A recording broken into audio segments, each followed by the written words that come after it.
small, short time frame. A season could be a mindset. A season can be people, places, things, whatever, right? So I'm going to read this to you guys in Ecclesiastes 3, start on verse 1. There's a season, a time appointed for everything. And every time,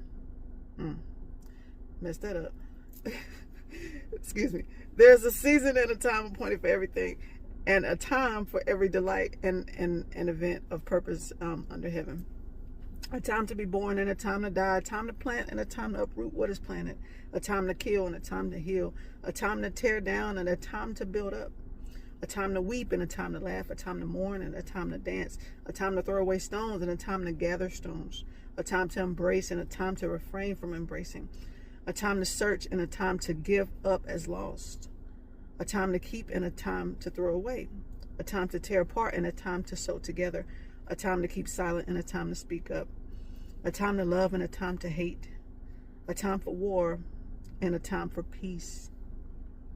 Like, go with him. When the seasons change, go with him as they change, because he's going to have you going places and doing things swiftly. When he changes, we change with him, right? We don't want to overstay in the season. So be aware of what season you're in at that time.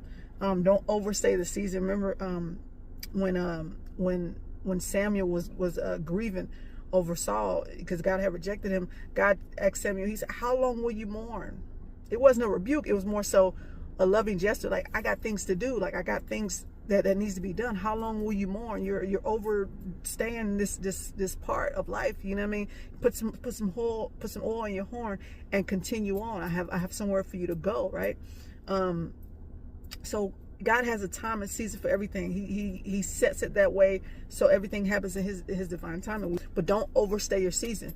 If you gotta cry, weeping man, do it for at night, right? Get the tears out, get that cry out, get that fight out, whatever you needed to get out, get that out and let that night pass, right?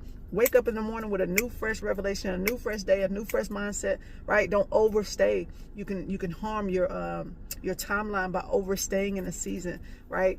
And when a season change, we got to go with him. We might not know exactly where we're going, the full picture of it, but we know he said go this way. We know he said, okay, this is the mindset this morning, right? This is the season that we're in. This is what was last season. This is what this season is, right? All these has a time. Everything in Ecclesiastic had its time. Know the time. Know the amount of time you need to stay in that place. Because if you stay in that place, you can drown in that place. You can get sunken in that place. You can wallow in that place where God didn't want you to stay for too long.